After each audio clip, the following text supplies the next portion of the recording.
Hai guys, gue Nanda Fadli dan ini merupakan video pertama gue di channel YouTube ini. Dan dimana pada video kali ini gue bakal ngebahas tentang kegiatan-kegiatan yang akhir-akhir ini sedang gue lakuin. Yang dimana kegiatan tersebut gue share di salah satu media sosial gue, yaitu adalah TikTok. Dan di video tersebut merespon banyak tanggapan positif dari teman-teman sekalian. Dan banyak juga dari teman-teman yang menanyakan tentang kegiatan yang gue lakuin ini. Dan apa sih kegiatan yang gue lakuin ini? Yuk kita lihat, check it out. Percik pesona, wahai angin malam, bantu aku meskipun hidup ini terlalu, ku yakin badai pasti berlalu.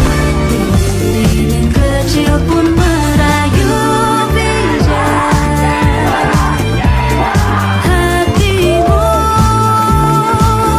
Cintaku bertepuk harap yang tak ada rintihan nada asmara. Ingin ku kembali ke masa remaja, serasa gali dan ratna yang ku mau kau untukku, meskipun kau tak rindu engkau aku.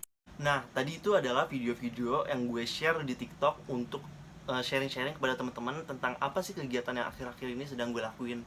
Dan singkat cerita bakal gue jelasin bahwa dimana di video tersebut menjelaskan tentang hal-hal yang gue lakuin, yaitu adalah pertama gue sedang berkuliah di dua kampus di Jakarta, yang itu adalah Trisakti dan UNJ.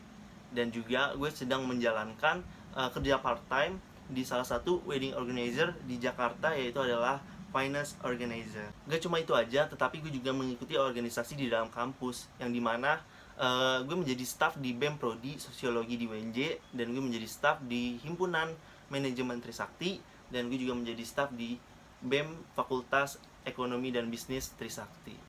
Nah, langsung aja yuk kita ke sesi Q&A, di mana gue bakal nanggepin pertanyaan-pertanyaan dari teman-teman yang udah teman-teman lontarin di video-video gue tersebut. Langsung aja kita ke pertanyaan pertama, yaitu adalah dari @irga, di mana dia tuh nanya, emang bisa apa kuliah dua kampus sekaligus?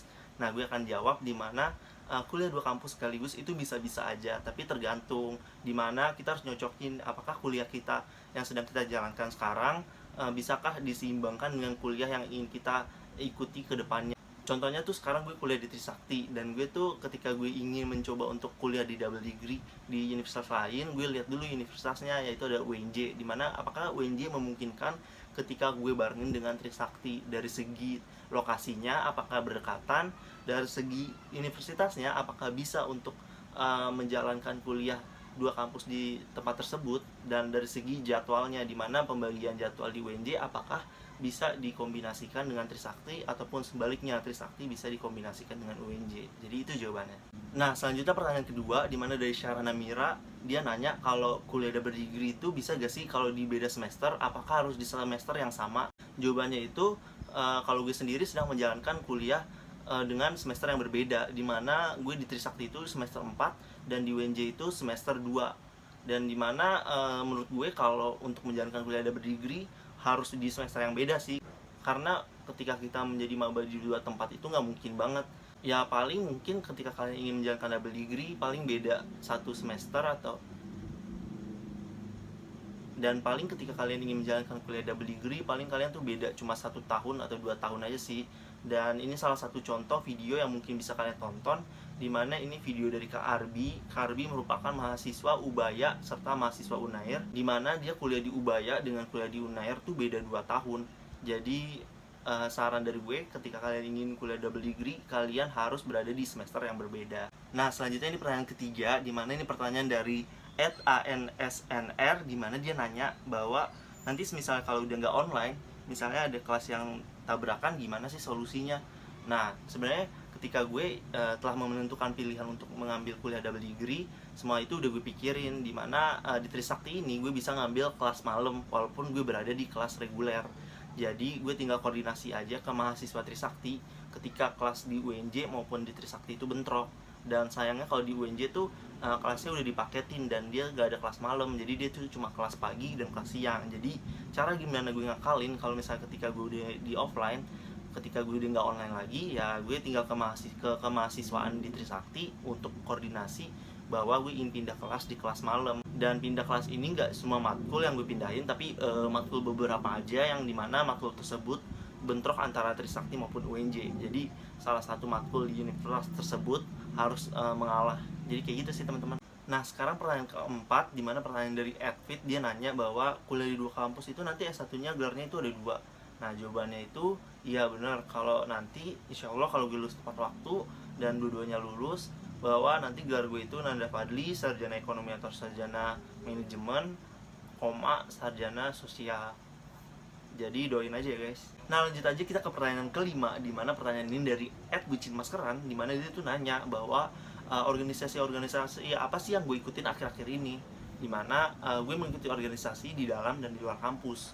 Organisasi di dalam kampus ini yang gue ikutin, gue menjadi staf di Universitas Negeri Jakarta untuk BEM Prodi, dan gue menjadi staf di Trisakti untuk himpunan manajemen dan juga BEM Fakultas Ekonomi dan Bisnis Trisakti. Dan gue juga ngikutin organisasi di luar kampus. Yang gue ikutin tuh volunteering, salah satunya itu ada gue menjadi content creator di salah satu platform pendidikan, yaitu ada PN Kuliah. Dan gue juga menjadi community moderator di salah satu platform, yaitu 1% yang merupakan platform yang mengusung mental health. Jadi itu organisasi yang gue ikutin. Jadi sedikit sharing yang ingin gue sampaikan, bahwa ketika gue ikut double degree di 2 kampus berbeda, nggak cuma pembelajaran atau akademisnya aja nih yang gue kejar, dimana gue juga ngejar organisasi-organisasinya di UNJ maupun di Trisakti, karena gue ngerasa bahwa ketika kita ikut organisasi di kampus tersebut, kita bakal menambah relasi dan juga pengalaman, dan hal tersebut merupakan hal yang penting dan cuma bisa didapetin di kuliah. Dan selanjutnya the last question, dimana pertanyaan ke-6 dari Gayung Ijo Strawberry, dimana dia nanya tips and trick cara gue ngejalanin hal-hal yang gue lakuin ini agar mereka itu tetap bisa terjalan secara beriringan dan secara balance. Dimana pertama dari pagi, dari jam 7 sampai jam 6 sore, dimana itu gue lakuin buat gue kuliah. Dimana gue fokusin ketika gue kuliah tuh gue fokus banget, gue catat setiap tugas yang diberikan, gue catat juga. Dan setelah itu dari jam 7 malam sampai jam 24.00, dimana itu waktu-waktunya gue untuk menjalankan organisasi. Dimana tuh pas jam-jam itu jam-jam rapat, jam-jamnya gue mengkoordinir organisasi gue. Dan terkadang jam-jam segitu tuh nggak selalu juga dipakai buat rapat. Terkadang suatu hari kita tuh nggak rapat atau nggak ngurus organisasi tersebut. Jadi gue gunain waktu tersebut untuk ngerjain tugas. Dan tugas-tugas gue yang udah gue catat tadi pagi, dimana gue itu atur jadwalnya, dimana ini deadline-nya ini jam berapa, ini deadline-nya tanggal berapa, dan mungkin mana dulu yang dikerjain, mana dulu yang deadline-nya masih lama, mana dulu yang deadline-nya dikit lagi. Jadi cara gue untuk mengkoordinirnya seperti itu. Part-time yang gue lakuin itu dilaksanain per event, dimana eventnya itu dilaksanain pada hari Sabtu maupun hari Minggu. Dan selama 1 bulan itu pasti ada sekitar 1 atau 3 event yang bakal gue lakuin. Jadi nggak selalu setiap weekend gue bakal ngelaksanain event. Jadi setiap weekend itu kalau ada kesempatan untuk gue main sama temen, gue pakai buat main sama temen. Jadi semua itu bakal balance antara kuliah, organisasi, antara part time maupun main sama temen.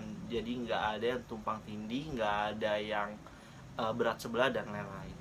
Mungkin cukup sekian video Q&A dari kali ini, dan masih banyak banget pertanyaan teman-teman yang belum bisa gue jawab. Tapi gue ngucapin terima kasih banget karena respon positif teman-teman terhadap apa yang gue berikan, yang dimana gue nggak ekspektasi bakal seramai ini. Dan semoga bisa memotivasi teman-teman dan menjadi semangat buat teman-teman menjalankan segala kegiatan yang teman-teman sedang laksanain. Mungkin cukup itu dari gue, dan dadah guys, ketemu lagi di video selanjutnya.